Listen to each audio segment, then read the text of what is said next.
Hello everyone, I really hope you are doing great. आज हम लोग शुरू करेंगे सेक्शन 130 बीएनएसएस से।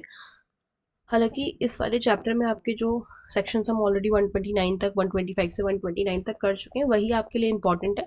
ये सारे सेक्शंस बहुत ही बेसिक से सेक्शंस हैं और अगर आपसे अपने आप से खुद भी पढ़ोगे तो आपको समझ में आ जाएगा। बट फिर भी थोड़े बहुत सेक्शंस हम इसके और देख लेते हैं। हालांकि इतनी इंपॉर्टेंट नहीं है, मतलब आपको एग्जाम पॉइंट ऑफ व्यू से इसे इतना देखने की ज़रूरत नहीं है। ठीक है, सिर्फ मात्र दो सेक्शंस और हैं जो इसमें थोड़े से इंपॉर्टेंट हो जाते हैं। एक तो यही सेक्शन 130 है, इंपॉर्टेंट मैं नहीं कहूँगी बट ये है कि इसको मतलब मत छोड़ के जाओ, पढ़ लो। ठीक है, 130 BNSS says order to be made. So when a magistrate acting under section 126, 127, 128 or 129 deems it necessary to require any person to show cause, necessary है वो ऐसे समझ रहे हैं कि ज़रूरी है कि कोई पर्सन जो है शो कॉज नोटिस दे उन्हें।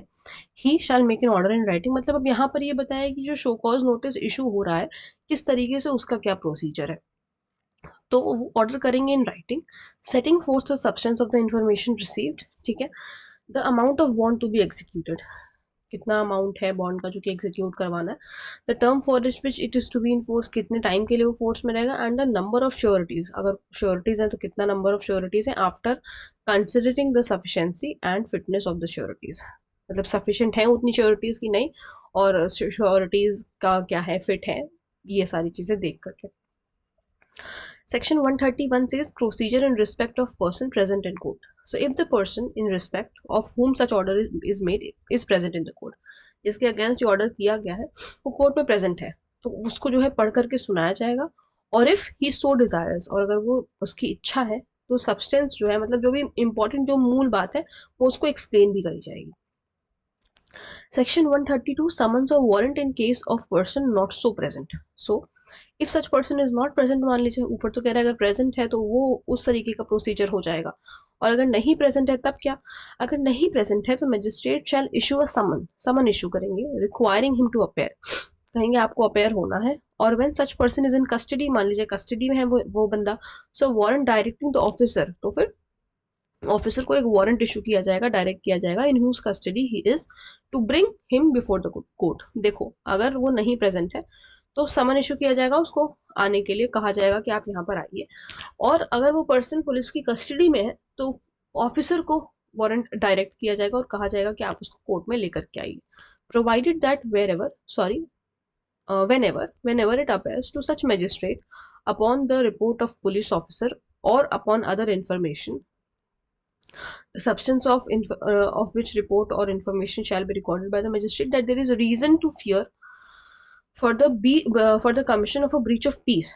जब मजिस्ट्रेट को ऐसा लग रहा है पुलिस रिपोर्ट, पुलिस ऑफिसर की रिपोर्ट पे या फिर कोई और इन्फॉर्मेशन जो उनके पास आई है कि डर है कि ब्रीच ऑफ पीस कमिट होगा, and that such breach of peace can not be prevented otherwise, और हम किसी और तरीके से ये जो शांति भंग होगी हम किसी और तरीके से इसको प्रिवेंट नहीं कर सकते।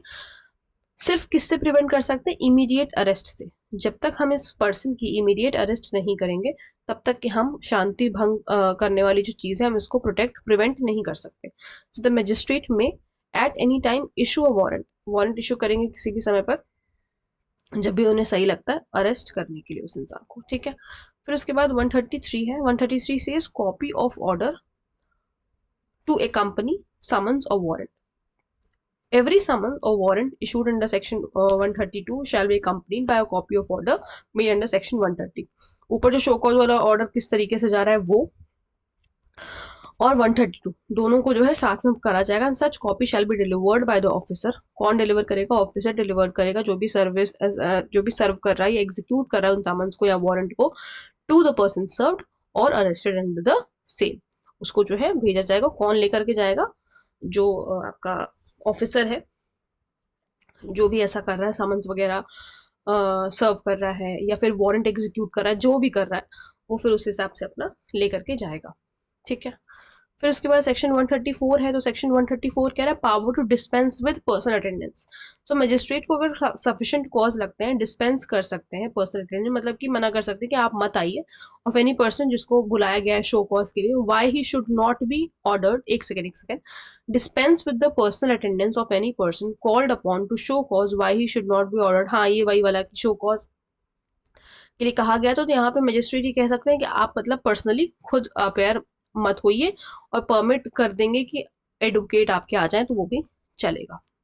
ये वो बंदा है जिसको शो कॉज के लिए बुलाया जा रहा है कि आप आकर के बताइए क्यों आपके अगेंस्ट सिक्योरिटीज ना, सॉरी मतलब बॉन्ड ना इशू किया जाए। ठीक है, तो ये याद आपको रखना है।